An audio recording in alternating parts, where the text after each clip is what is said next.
Жамбылда тұңғыш рет Миссис Бизнес Жамбыл байқауы өтті. Бұл жолы арулар жарысқа кілең кәсіптегі нәзік жандылар қатысты. Аудандар мен қаладан іріктеуден өткен 11 қыз келіншек тек бизнесте емес, өнерде де құралақан емес екенін сахнада дәлелдеді.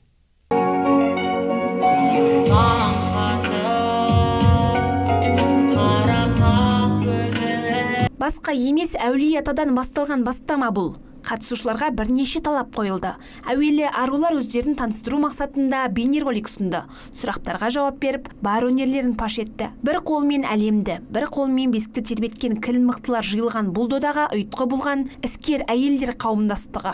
Қазақтың әйелдері тек қана бала туып енеге жағып отыру ғана емес, олар әдемі, көркем, сымбатты бола тұрып, бір кәсіпті меңгеріп, қол астында жүздеген адамды ұйымдастырып, жұмыс беріп, солардың тәрбиесіне де үлесін қосып атқан жағдайы бар.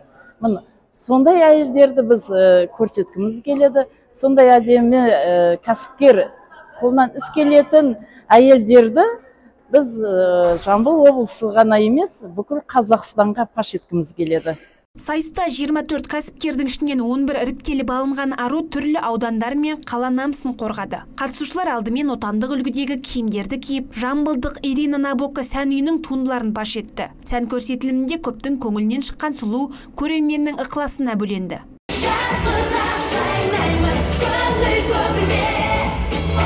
Жасым 26-да, екі баланың анасымын. Қазіргі таңда Юша балалар аяқ киімі дүкендер желісінің бастаушысы. Осындай керемет сайысқа қатысушы болып келгеніме өте қуаныштымын. Және де мені келіп қолдау көрсетіп жатқан әрбір жанға алғысымды білдіремін. Байқауға тұрмыста отағасының көңілін тауып, ұл қызын да өсіріп отырған 25 пен 45 жас аралығындағы нәзік жандылар қатысты. Оларды қолдауға келген көрерменнің де қарасы көп. Бұл енді біздің ханымдардың мына осы заманымызға сай кәсіпті де алып жүріп, және өздерін де алып жүріп, осындай керемет іс-шараға қатысып жатқанына мен қуанып отырмын. Біздің қазақ қыздарының осындай жетістікке жеткеніне қуанып жатырмын.